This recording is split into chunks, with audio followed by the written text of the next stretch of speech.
అనేటువంటిది ఈ అమ్మాయితో నడుపుతున్న విధానంగాను చాలా మీడియా ఛానల్స్కి వెళ్ళి ఏకంగా ఇద్దరు హోటల్లో 10 days స్టే చేశారని చెప్పి మాట్లాడినటువంటి ఉదంతాల కానించి we have taken the complete report of the hotel where Mastan Sai అనేటువంటి వ్యక్తి 10 రూములు వాళ్ళ చెల్లి పెళ్లి కోసం అతను బుక్ చేస్తే అందులో 2 రూముల్లో హైదరాబాద్ నుంచి వచ్చినటువంటి టీం ఉంటే ఆ అమ్మాయి 3 రోజుల తర్వాత అక్కడి నుంచి వచ్చి 27వ తారీఖున మళ్ళీ అదే ఇంట్లో జరుగుతున్నటువంటి పెళ్లి ఫంక్షన్కి అటెండ్ అవుతే 1వ తారీఖు తెల్లారగట్ల 30వ తారీఖు 1వ తారీఖు జరిగినటువంటి ఉదంతంలో 2వ తారీఖు ఎఫ్ఐఆర్ రిజిస్టర్ అయితే 2 నుంచి 4లో ఆ అమ్మాయి 6వ తారీఖున మళ్ళీ స్టేట్మెంట్స్ ఇవ్వడానికి వెళ్ళింది.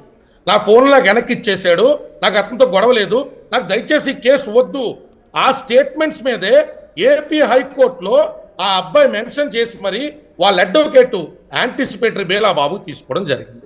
Because the police are not cooperating. మేము కేసు కట్టేసాం, మీ నాన్న పిలిపి మేము కేసు కట్టేసాం, నేను రిమాండ్కి పంపిస్తాం. సో లావణ్య ఇవాళ ట్విస్ట్ చేసే స్టేట్మెంట్స్ కాదు, లావణ్య ఇచ్చిన స్టేట్మెంట్స్ ఆధారితంగానే ఆ అబ్బాయికి యాంటిసిపేటరీ బెయిల్ అనేటువంటిది ఎన్లార్జ్ అయింది. ఇందాక మాట్లాడుతూ కూడా ఏమంటారండి, అతన్ని బెదిరించి నీ మీద కేసు వెనక్కి తీసుకోవాలి అంటే నువ్వు ఆర్టీవీ స్టూడియోకి రావాలని మస్తాన్తో చెప్పింది అన్నారు. మరి ఏం బెదిరిస్తే నేను ఆఫీస్కి వచ్చి 2 గంటలకు కూర్చున్నాడు? ఏమి అమ్మాయి బెదిరిస్తే నా దగ్గరికి వచ్చి అన్న నన్ను అన్ని రకాలుగా చేస్తున్నాడు, శేఖర్ భాష మీద డిఫమేషన్ కేసు కట్టమని చెప్పాడు. మస్తాన్ సాయి అనేటువంటి వ్యక్తి ఇతనికి ఎంత క్లోజ్ అంటే ఆ వీడియోలో ఉన్నది మస్తాన్ సాయే కదా. ఆ yellow colour T shirt Mastan Sai అండి. ఆ చెక్ షర్ట్ అతను అమ్మాయిల బ్రదర్ అండి, నాగార్జున కజిన్. అతను వీళ్ళందరూ కూర్చుని పార్టీలు చేసుకునేవారు. అవునవును, అంటే కళ్యాణ్ గారు ఆ వీడియో ద్వారా నా పాయింట్ ఏంటంటే సార్, నా ఉద్దేశం ఏంటంటే ఒక అమ్మాయి సంరక్షకుడుగా తల్లిదండ్రుల దగ్గర నుంచి తీసుకొచ్చి ఫర్ వాళ్ళ ఆర్గ్యుమెంట్ సేకు ఆ అమ్మాయిని లివింగ్ లోనే పెట్టుకున్నా, నీ సంరక్షణలో ఉన్న ఆడపిల్ల నువ్వు తీసుకొచ్చిన పార్టీలో ఉన్నటువంటి ఒక మగోడితో ఇంకో రకమైన దుశ్చర్యకి వెళ్తుంటే పోతే పోనీలే వదిలించుకోవడానికి ఇది అవకాశంగా దొరికిందని వదిలేసినట్ట. అంతే. ఇప్పుడు ఇల్లీగల్ రిలేషన్షిప్ అంటే అవునా? ఇలాంటి డ్రగ్ అడిక్ట్ తోటి ఎవరుంటారు సార్? గయ్యాలి గంపలా పచ్చి బూతులు తిడుతుంటే వదిలించుకోవాలని ప్రతి మగాడు ఆలోచిస్తాడు. నో డౌట్ వదిలించుకోవాలని చూస్తారు. ఇప్పుడు అతను మాట్లాడిన దాంట్లో రోహిత్ గారు mother fucker you say that I fucking my mother అని మాట్లాడినటువంటి దానికంటే అబ్యూజివ్ లాంగ్వేజ్ ఉంటుందా? దానికంటే అబ్యూజివ్ లాంగ్వేజ్ ఉంటుందా? రాజుతో నోట్లో వచ్చిన మాట ఏంటండి? Someone said me motherfucker, that means that I fuck my mother. అదండి మాట్లాడేది. సరిగ్గా చూడండి సార్, మళ్ళీ భలే చేసేమంటున్నారు. అది సరిగ్గా చూడండి, మీరు మళ్ళీ ప్లే చేయండి. ఓకే, ఒకసారి మళ్ళీ ప్లే చేయండి. కళ్యాణ్ గారు ఒక్క నిమిషం సడన్ గా సైలెన్స్, అందరూ సైలెంట్ గా ఉందాం. ఒక్క నిమిషం ఆడియోతో పాటు విందాం. ఫుల్ ఫ్రేమ్ ప్లే చేయండి. ఓకే, ప్లే చేయండి ఒకసారి. TCR that means I fuck my mother, so if you don't have a date, will you fuck your mother is what I'm asking you. మళ్ళీ బయటకు వచ్చి what the fuck are you నవ్వుతుంది చూడండి. ఈ performance create చేస్తుంటే ఈ performance create చేసి ఈ పెర్ఫార్మెన్స్ పీక్స్ ఎంతో బాగుంటుంది. ఆమె ఒక్క నిమిషం, పెర్ఫార్మెన్స్ పీక్స్ అంటున్నారు. ఇప్పుడు మీరు ఏమంటారు? ఆ వీడియో అది యాక్టింగ్ సార్, యాక్టింగ్. అదే పెర్ఫార్మెన్స్ పీక్స్ అంటున్నాడు కదా, అది నవ్వుతుంది సార్. వీడియో క్లియర్ గా చూడండి, అదిగో అదిగో నవ్వుతుంది. అరే ఇంకొంచెం video this is your audition. Audition audition this is your audition. This is your audition. Okay, audition right there. You are telling me that I'm a motherfucker. That means I fuck my mother. So if you don't have a date, will you fuck your mother is what I'm asking you. Filthy language you speaking. What the fuck are you? ఈ performance create చేసుంటే ఈ performance create చేసుంటే నటి అంటారు. ఎంతో బాగుంటుంది దానికి పాటికి నువ్వు. కళ్యాణ్ ఇక్కడ మొత్తం సమస్య అంతా ఒకటి, రాజ్ తరుణ్ నన్ను పెళ్లి చేసుకున్నాడు, ఇప్పుడు నాతో ఉండట్లేదు, ఎవరో మాల్వి మల్హోత్రా కారణంగా నన్ను వదిలేస్తున్నాడు అని. ఇప్పుడు రాజ్ తరుణ్ ఏమంటాడంటే మేమిద్దరం పెళ్లి చేసుకోలేదు, మా ఇద్దరికి లివింగ్ రిలేషన్లో ఉండగా బ్రేకప్ అయ్యింది, ఆమె ఎవరితోనో ఉంది అని అంటున్నాడు. సో మళ్ళీ ఇప్పుడు మీరు ఒక ఆడియోని తీసుకొచ్చారు. సో ఇప్పుడు మనం అంటే ఏ స్పెసిఫిక్ రిలీఫ్ ఆమె అడుగుతోంది, ఆమె అడుగుతున్న రిలీఫ్ చట్టబద్ధమేనా, న్యాయబద్ధమేనా? ఒకటి. రెండు, వీళ్ళందరూ శుద్ధపోసలేనా లేకపోతే వీళ్ళెవ్వరూ శుద్ధపోసలు కాదా? సార్ 4 మంచి క్వశ్చన్లు అడిగారు రోహిత్ గారు మీరు. నేను 4 నిమిషాలు చెప్తాను.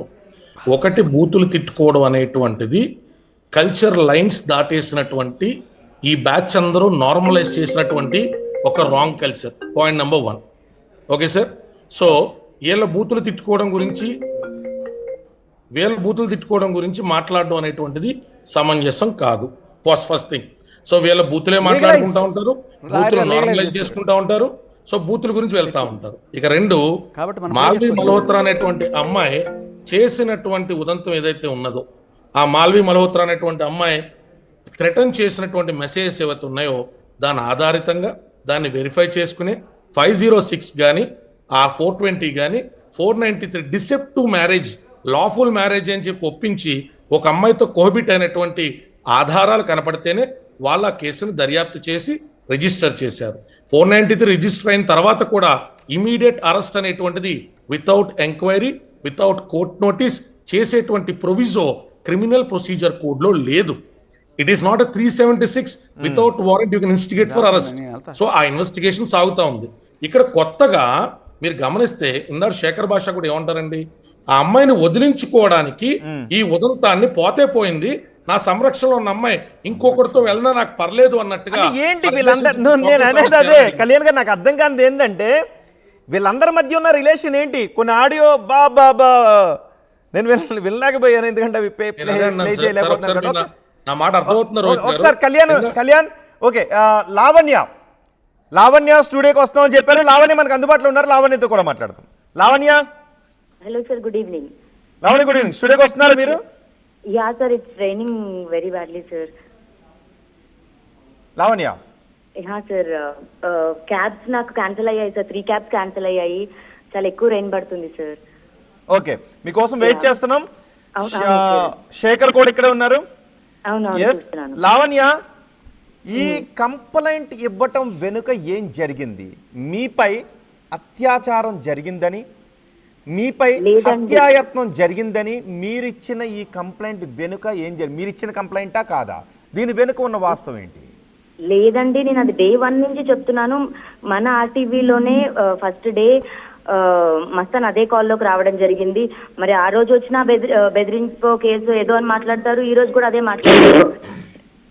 నేను ఫైట్ చేస్తున్న మెయిన్ కాజ్ వేరండి, దాన్ని పక్కదారి తప్పేస్తున్నారు.